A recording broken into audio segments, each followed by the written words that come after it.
What's up, everyone? Welcome to Best Car Reviews. I'm Ben, and today we'll be dissecting the 2024 Toyota Grand Highlander. Here at Best Car Reviews, I try to bring the most accurate and relevant information under 10 minutes. There's no misleading and no wasted time. If that's something that's intriguing to you, then please like and subscribe so I can continue to grow the channel. Let's get started. The Grand Highlander, new for 2024 from Toyota.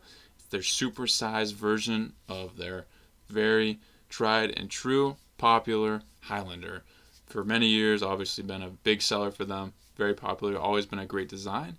And this 2024 Grand Highlander, I think, is pretty exciting, pretty great addition to the lineup. And I think, they're entering a hot market, a lot of competition, but I think they can do very well. They're poised to do a great job with this setup. So if you're loving the design, stay tuned, because today we're going to go through all the trims, key details that matter most to you, and determine which will be the best bang for your buck.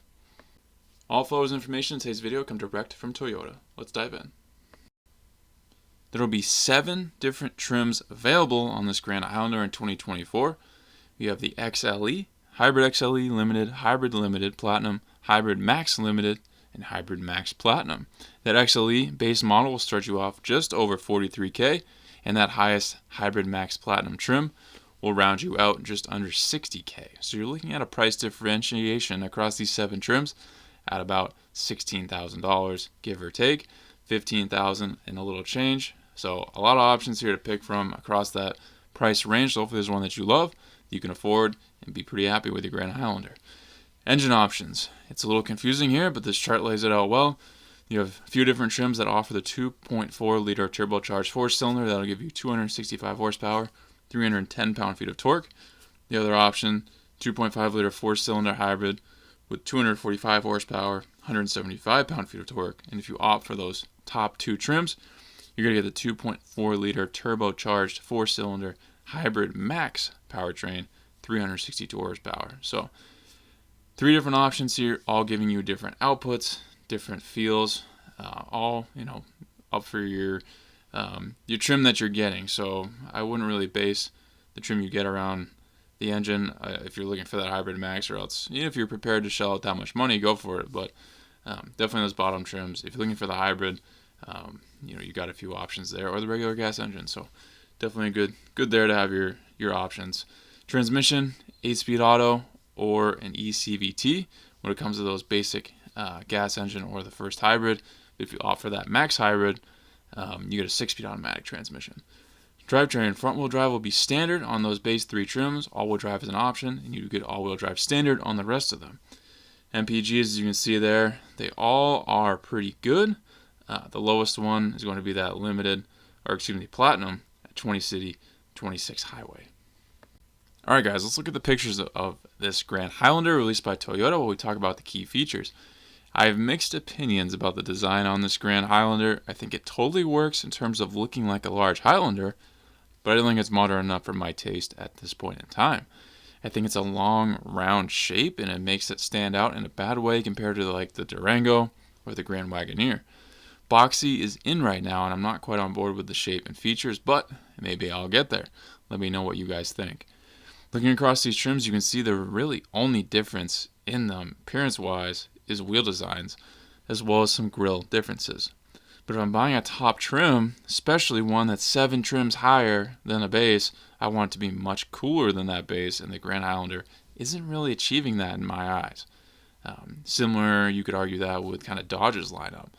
You get these top trims, but they look very similar to the base, and people don't realize that you have something far more expensive than somebody else. But moving on from that, the base trims will get you a pretty bland 18-inch silver wheel setup. Upper trims will give you an array of 20-inch wheels. So it is nice to get a larger wheel on those top trims, but none have really flashy, eye-catching designs. LED headlights and taillights are standard all across the board, but you need a higher trim to get LED daytime running lamps and LED fog lights. Black front grille dominates the lineup. Noise-canceling windows standard throughout. Dual exhaust on upper trims for a more attractive look and some increased performance. Rear liftgate is standard as well, so you can get your groceries into your trunk in one carry, since we all strive to do that no matter how many bags we are carrying. A rear spoiler and roof rails will also come your way on these Grand Highlanders. It isn't too heavy for its size, coming in just over 6,000 pounds, and you get a 60-month, 60,000 mile powertrain warranty on these. Best bang for your buck looking across these trims is all dependent on what engine you want. Looking across everything though, I would pick the limited trim. Only a few thousand over the base XLE, but providing significantly better wheel designs in my opinion, and options, I think that would be the best way to go. I also prefer the gas engine. If I wanted the hybrid, I would want the hybrid limited at least, but I find it hard to justify $51,000 for it, in my opinion. Let's look now at the interior of this Grand Highlander. We'll go through those key features. Stylish, modern, spacious, and comfortable interior coming at you in this 2024. I think the design is sleek and serves its purpose for the price point really well. The bottom two trims get a 7-inch digital gauge cluster, and the rest get a much larger 12.3-inch screen, and all trims get the 12.3-inch infotainment touchscreen to go with it. Apple CarPlay, Android Auto are standard with this system. There's an available heads-up display that's 10 inches in color, as well as an optional digital rearview mirror. Upper trims get leather trim steering wheel, as well as ultra suede leather seats, heated second row seats, and ambient interior lighting. Base trims will get you a soft text material. Base trims also get you a 6-speaker sound system, but if you opt for a higher trim, you will get a JBL 11-speaker sound system with a subwoofer and amplifier, so you can jam out to Baby Shark for your 10 kids crammed in the back. Seating up to 8 without captain's chairs and seating for 7 with captain's chairs. You get 13 cup holders in this, so all 6 of your kids crammed in there can each have 2 drinks and 1 to spare, so no worries there. You get 97.5 cubic feet of storage behind the first row, automatic climate control, and an optional panoramic sunroof. Tons of driver's assist, safety, and technology features standard and even more optional. Overall, I'm a lot more attracted to the interior of this Grand Highlander than I am the exterior, and would help keep this on my list of vehicles I would potentially buy if I was in the market for something like this.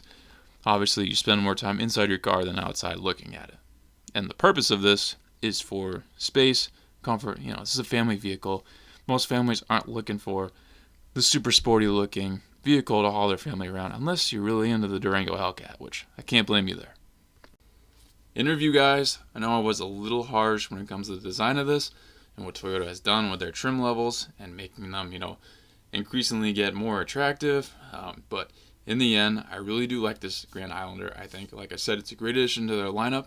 It's another option for families that want, the big SUV, the 8-seat capability, the 3 rows, and don't want to totally shell out. I mean, look at this. XLE, low 40,000s, 43,000 and change to get into a car like this.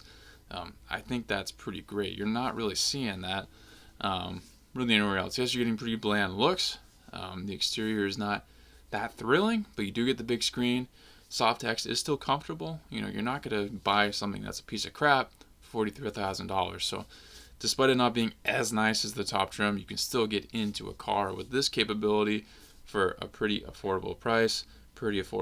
That's all up for interpretation. But hopefully this video laid things on a way for you guys. Thank you for watching this best car review. Please subscribe if not already. If you want to become a member of the channel, I have that option now, so check out those different layers and see if there's one you would like to join. I'll catch you in the next best car review.